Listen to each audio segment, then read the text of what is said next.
పనులు కంప్లీట్ కాగానే ముఖ్యమంత్రి రేవంత్ రెడ్డి గారు TUFIDC ఇంకొక 20 కోట్ల రూపాయలు కూడా ఇస్తున్నారు.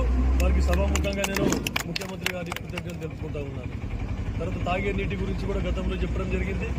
అమృత్ కాకుండా ఇంకా ఎక్కడెక్కడ ఇంకా అదర్ సోర్సెస్ ఏమైనా అవసరం ఉంటే కూడా మనకు తర్వాత NAP పథకం ఏదైతే గతంలో బాగారి గారు శివరావు శెట్కర్ గారు ఉన్నప్పుడు నారాయణ గేట్కు సపరేట్గా మనము లైన్ వేయడం జరిగింది.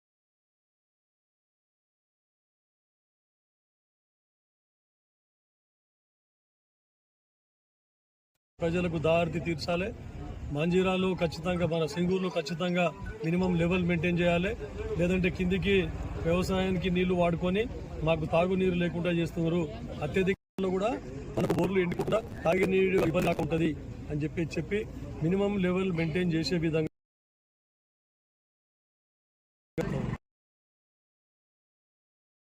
ఏదైతే ఉందో దాని గురించి నిజాం సాగర్ మెదక్ జిల్లా దృష్టి తీసుకొని పోయిన ఉత్తమ్ కుమార్ రెడ్డి ఖచ్చితంగా దాన్ని అమలు చేసి ఇంకా మంచి రోజులు తాగునీటి సమస్య పోతుంది. తర్వాత ఇప్పుడు మనకు దీనికి RTO ఆఫీస్ ఏదైతే బ్రాంచ్ మనం రిక్వెస్ట్ చేస్తే మీరు పర్మనెంట్ బిల్డింగ్ చూసుకోండి. ఫుల్ RTO ఆఫీసే జరిగింది. ఇంకా అది వారికి ఒకసారి వస్తున్నారు కానీ ఇంకా అన్ని సౌలభ్యాలు కూడా జైరాబాద్ పేరు మీదనే నడుస్తుంది. పేరు రావాలంటే సపరేట్ RTO దగ్గర దానికి కూడా జాగ్రత్తగా కూడా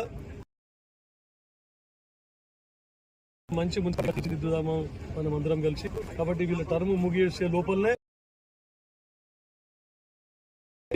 ఇంకా కొంతమంది TRS నాయకులు ఏవేవో లేనిపోని మాటలు చెప్తా ఉన్నారు. కమిషన్ల గురించి కక్కుర్తి అని చెప్పేసి కమిషన్లు వాళ్ళకు మొత్తం కళ్ళని పచ్చగా కనపడతాయంట. కూడా కమిషన్లు తీసుకున్నారని పెద్ద తప్పు. కావాలంటే రండి, ఎక్కడంటే చర్చకు సిద్ధం మేమని చెప్తాం. ఇక్కడే కాదు, మీరు అన్ని భూములు కబ్జాలు పెట్టి ఎన్ని కమిషన్లు తీసుకున్నారు.